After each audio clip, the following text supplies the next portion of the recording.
Hi guys and welcome back to my channel. Now today we are going to talk about Khadas Tea. It's a very interesting portable DAC that's meant to be stacked with your phone. And because of that it has this sort of planky feeling design, but it's very thin. And it's also magnetic. And for those of you rocking one of the newer iPhones, you can just put it on the back of your phone, it will latch there and stay securely without any stickers, any rubber bands or anything like that. But because I have this Android that does not have that magnetic safe, or I don't know how it's called, that iPhones are using these days, I cannot do that. Instead, I'll show you how it works on my fridge. Because, you know, it's a magnet. And magnets, they go on fridge, right? See, it sticks beautifully, and this is the first time I'm going to say this, but I wish I had an iPhone. Yeah, there, I said it. Android user forever, but this magnetic thing is a really good idea. Okay, so back to Khadas Tea. As you can see, it's a really small, thin, but beautifully finished product. It's all aluminium made and it feels really nice and sturdy. And it should. For something this thin, I don't want to feel like I can break it, bend it or something like that. I didn't try to do that, by the way, so I'm not saying like, force it and nothing will happen. But it really looks nice and sturdy. Finish is beautiful. You can choose different colors, I suppose, again, to match your iPhones. I envy iPhone users now. And why is that? Because I really like this DAC. And just before we move to sound and comparisons, which I always do on this channel, if you're maybe new, I'm quickly going to mention a few things that you maybe need to know. And first one is, there's one digital input, it's USB-C, and in the box you get two cables, USB-C to USB-C for most of Androids, and USB-C to Lightning port for iPhone users. You can also hook it up wirelessly to your phone, because there is Bluetooth here, but as usual, using a cable is superior sonic-wise. So if you use a cable, it will sound more detailed, more resolving, just a little bit punchier, livelier sounding. If you switch to Bluetooth, everything just melts a little bit and highs lose a little bit of sparkle. It still sounds nice, natural and smooth, but you don't get the same sort of punch and dynamics and clarity as you do with cable.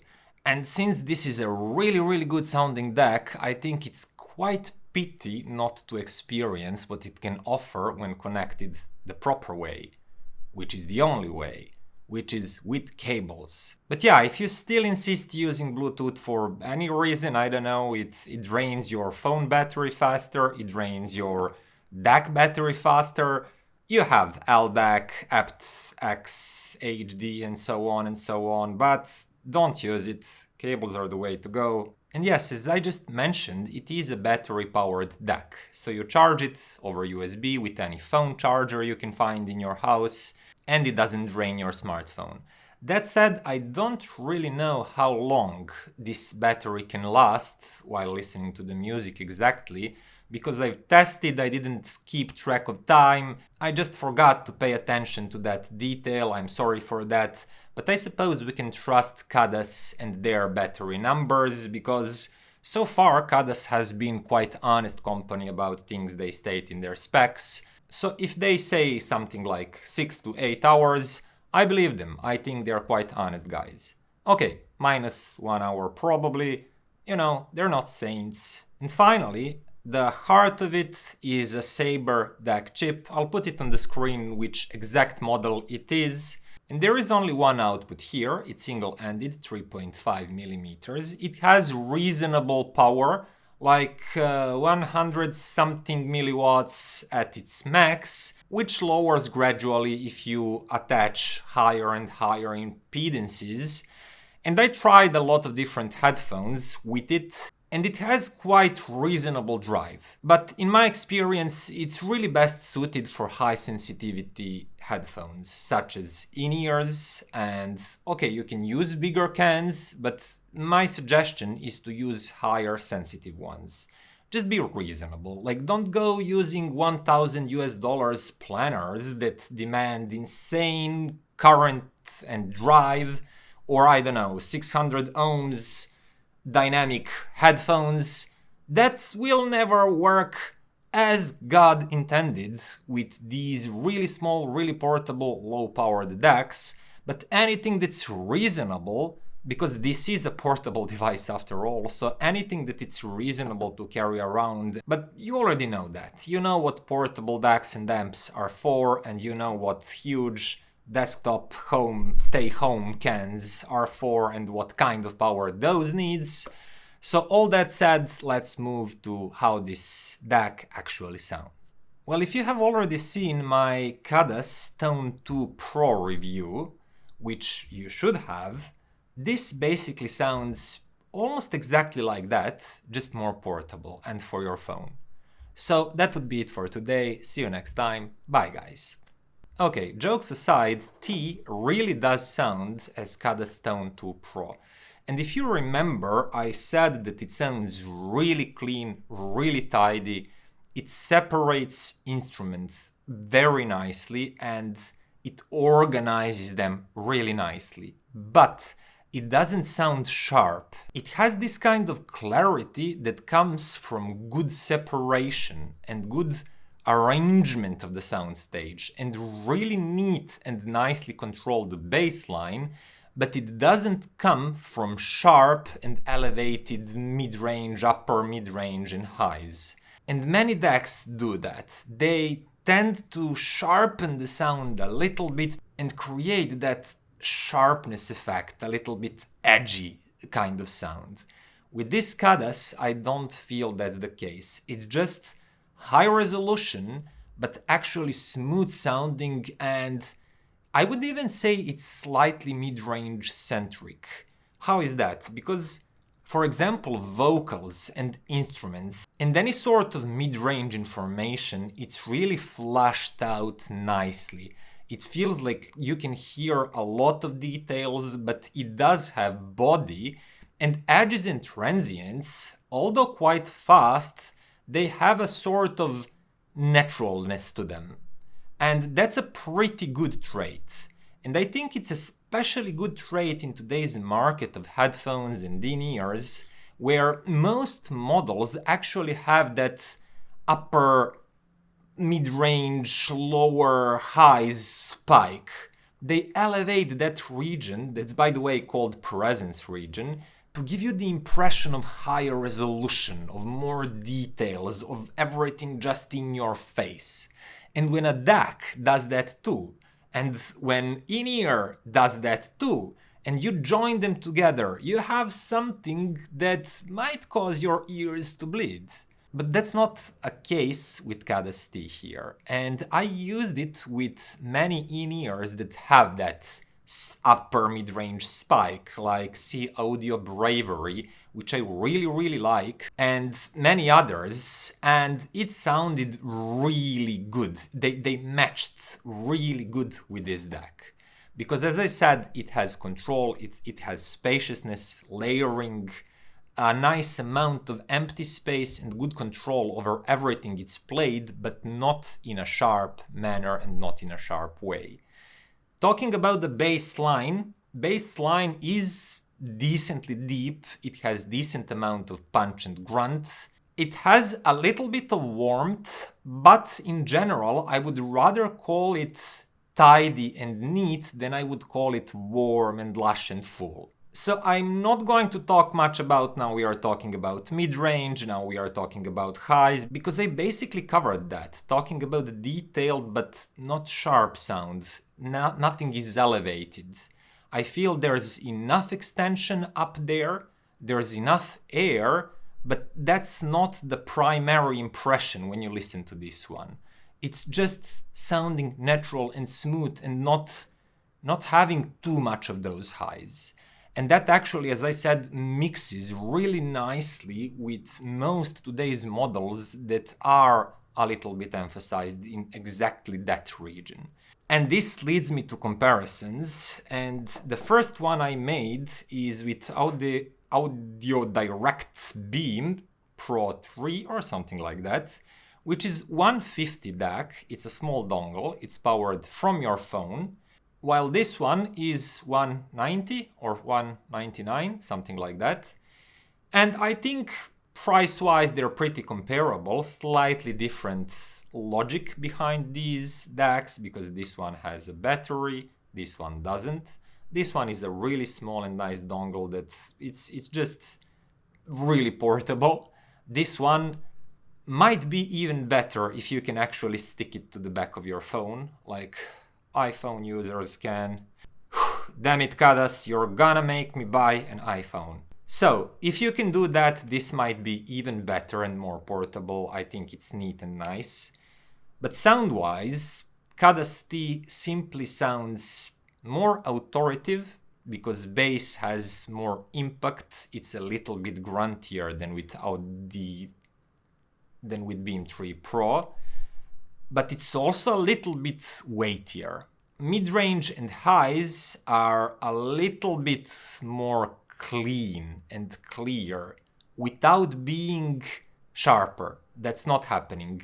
Everything is just separated a little bit better. Layering and the impression of space around you is a little bit better. With this one, which is a really good DAC, all of that feels just a touch more congested. And with that, this basically becomes my favorite DAC up to $200 when it comes to portable ones.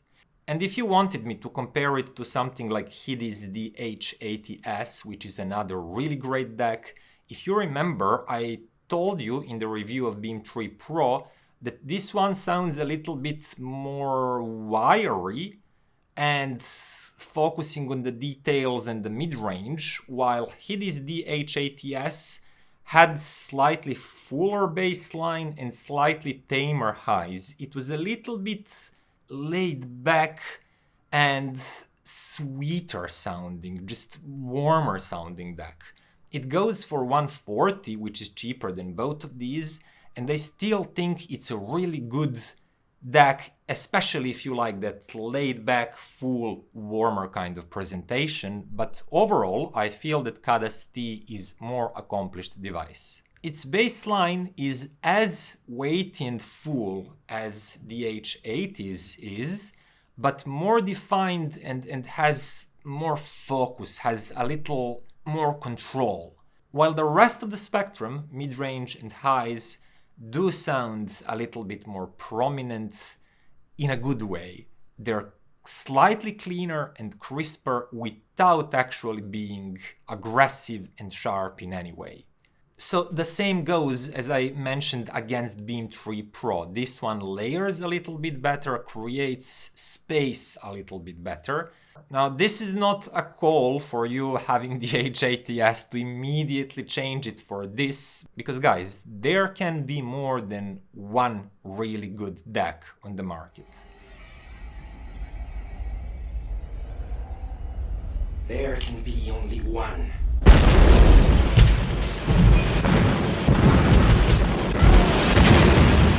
And just because I like this one more, because it has a little bit more resolution control and it's overall tidier, cleaner sounding than DH80s, it doesn't mean that you would immediately feel that that's a good upgrade. It doesn't make DH80s bad by default. It's still a really good DAC.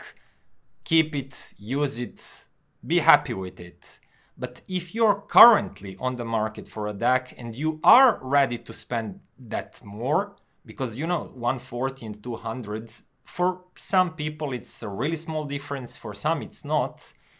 But if it's not a big deal for you, if your budget can handle it, I would go for Khadas Tea. It does sound better to my ears and I liked it more. Then, Cayin RU6.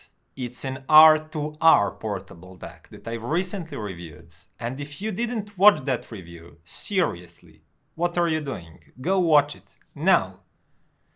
But if you did, you know that I mentioned it sounds really full, nice, and has that unforced sound of R2R DACs that is not most technically accomplished. It's not of the highest resolution. It's not even the tidiest one. It doesn't layer the best, but it has really good tone timbre, it sounds rich and it sounds really unforced, and it has a way of being really informative in the mid-range and even having quite a lot of air and brightness without ever sounding spiky and harsh. And that's still true for it. Compared to Khadas Tea directly, they're quite similar in price. This one is $250, this one is around $200. I feel that Khadas Tea is more technically accomplished. Again, it does create more empty space around each instrument, it layers better and it retrieves more details. While bassline is, it has weight, but it is more controlled and it's tidier. I prefer this one. It doesn't mean that you would. If you like this smooth but slightly softer, hazier approach to the sound with great fullness and color timbre, you still might prefer it, but personally I would rather carry this with me and my phone outside and listen to the music, because I feel I'm hearing more into the recording and more of what's really going on in the song, what microphones actually recorded. And last one, finally, is a really good competition. This one is $250. It's Aune BU2. It also uses a Sabre chip, but a slightly different one. And it has single-ended output and balanced output. It's slightly more expensive. It's also quite a bit chunkier because it has bigger battery. It's a different topology, as you can see. And this one is capable of striking harder. It has more energetic edges, sharper edges, quicker transients, and it digs more details in the highs. But it comes at a cost. It does sound sharp, and it is a little bit edgy. And if you're not into that, it might bother you, especially if you connect it to in-ears and headphones, as I mentioned before, that has that peak in the upper mid-range that can sound quite a bit attacky and tiring after a little bit longer listening session. But technically speaking, if I wanted to master a song, if I really wanted to know what's happening inside of the recording, I would use this one as a tool. But if I really wanted to enjoy the music, I would definitely rather go for Khadas Tea, because even though I lose out on some details, on some airiness and some quick transients, it offers, in my mind and to my ears, clearly more natural mid-range. Something that just resembles to what I think I hear in real life more than what BU2 is doing. So that one aside, moving back to Khadas Tea, basically this is as good of a DAC as it gets for up to $200 US. It's not a giant killer. It's not something that I'll take and say like, wow guys, this will slay anything up to $500. It won't. But at its price point, up to $200 US, it is probably the best balanced and overall best sounding DAC that I've heard so far. And I haven't heard everything. I cannot claim it's the best on the market at the moment. But if you scroll to my channel, you can see that I did review and try a lot of these portable DACs over the last 2 years, for example. And this one is the best sounding amongst them up to that price point. And I'm only truly sorry that most smartphones don't have that magnetic thing that iPhones do. So I just wish that more Android brands bring us that feature, because I like it and I think even more DACs should utilize that in the future. But for now, I'll probably just keep listening it like this And if I ever listen to a music in the kitchen while doing something, I can put it on my fridge. Wow, that's a neat function. But basically, it's a really good product the way that I'm now used. Because the original one, Khadas board, it was basically a development board. It was not a complete product, but it sounded so good at the time that it almost shamed most of the current DACs at the market, like Topping D30 and that original SMSL Sanskrit at that time. And they did make Khadas 2 Pro, which I reviewed. It's a really small but basically desktop product. It has RCA outputs, it has headphone output, it has single-landed, balanced, but it's not something that you carry around in your pocket. While this one is their first portable device, and I think they nailed it immediately because it looks gorgeous, it feels... It's just beautifully made, and it sounds really awesome. It sounds, as I said, better than anything I've heard up to this price point. And with that, I hope you like this review, and if you did, then, click like, subscribe, comment, share with your friends. Even consider becoming a patron. That really helps the channel grow and be more independent. By the way, huge thanks to all current patrons. You really help, guys. Thank you. And see you next time. Bye.